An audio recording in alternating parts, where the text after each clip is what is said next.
جنت ہمارے سامنے نہیں، جہنم ہمارے سامنے نہیں ہے، عذاب قبر یاد نہیں ہے، تو تھوڑی دیر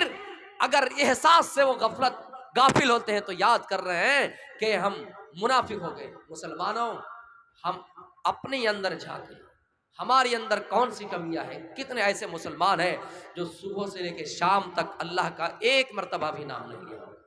ایک مرتبہ ان کی زبان سے اللہ کا لفظ نہیں نکلا ہوگا، اللہ کا ذکر نہیں کیا ہوگا۔ الا بذکر اللہ تطمئن القلوب، اے لوگو، دولت سے تمہیں سکون نہیں ملنے والا ہے، تمہیں مال سے چین نہیں ملنے والا ہے، اگر تمہارے دلوں کو قرار پہنچانے والی کوئی چیز ہے تو وہ اللہ کا ذکر ہے۔ الا بذکر اللہ تطمئن القلوب، تم اللہ کا ذکر کیا کرو، اللہ کی تسبیح بیان کیا کرو، اللہ کا نام لیا کرو، الحمدللہ پڑھا کرو، سبحان اللہ پڑھا کرو۔ میرے بھائیو، اللہ کا ذکر کرنے سے ہمارے دلوں کو قرار آتا ہے۔ میرے بھائیو، تھوڑی دیر کے لیے ابو بکر کے دل میں اگر یہ احساس ختم ہوتا ہے تو سوچنے لگتا ہے کہ ہم منافق ہو گئے۔ مسلمانوں،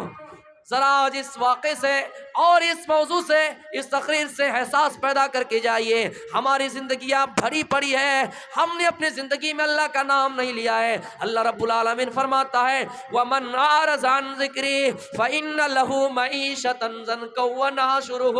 يَوْمَ الْقِيَامَةِ أَعْمَى۔ میرے بھائیوں، اللہ تعالیٰ فرماتا ہے جس نے میری سنت سے اعراض کیا، جس نے میری یاد سے اعراض کیا، جو میرے ذکر سے اعراض کیے، غفلت برتے، غافل ہوئے، میرے بھائیوں، دنیا میں اس کی سزا یہ ہے کہ ہم ان کی روزیوں میں تنگی کر دیتے ہیں، اور آخرت کی سزا یہ ہے کہ جب اس کو اٹھایا جائے قیامت کے دن تو اللہ رب العالمین اسے اندھا کر کے اٹھائے گا، یعنی اسے اندھا کر کے اٹھایا جائے گا۔ میرے بھائیوں، پتہ چلا ہمیشہ اللہ کا ذکر ہونا چاہیے، لیکن ہاں، اگر آپ زبان سے بول نہیں پا رہے ہیں، جیسے آپ کھیت میں کام کر رہے ہیں، آپ مکئی میں کام کر رہے ہیں، کھیتی باڑی کر رہے ہیں، مکئی لگا رہے ہیں، دھان لگا رہے ہیں، ہر جگہ آپ اللہ اللہ نہیں کہہ سکتے ہیں، ہر جگہ سبحان اللہ نہیں کہہ سکتے ہیں، لیکن اگر آپ کے دل میں احساس ہو تو میرے بھائیوں، علماء لکھتے ہیں کہ آپ کو ثواب مل جائے گا۔ میرے پیارے ساتھیوں، کہیں ایسا نہ ہو کہ میرے بھائیوں، یا ایھا الذین آمنوا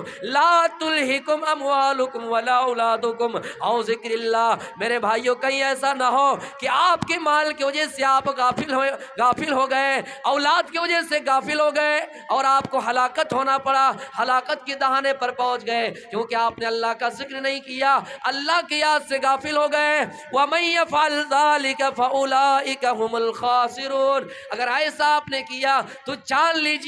یہی لوگ خسارے اٹھانے والے میں سے ہو گئے، یہی لوگ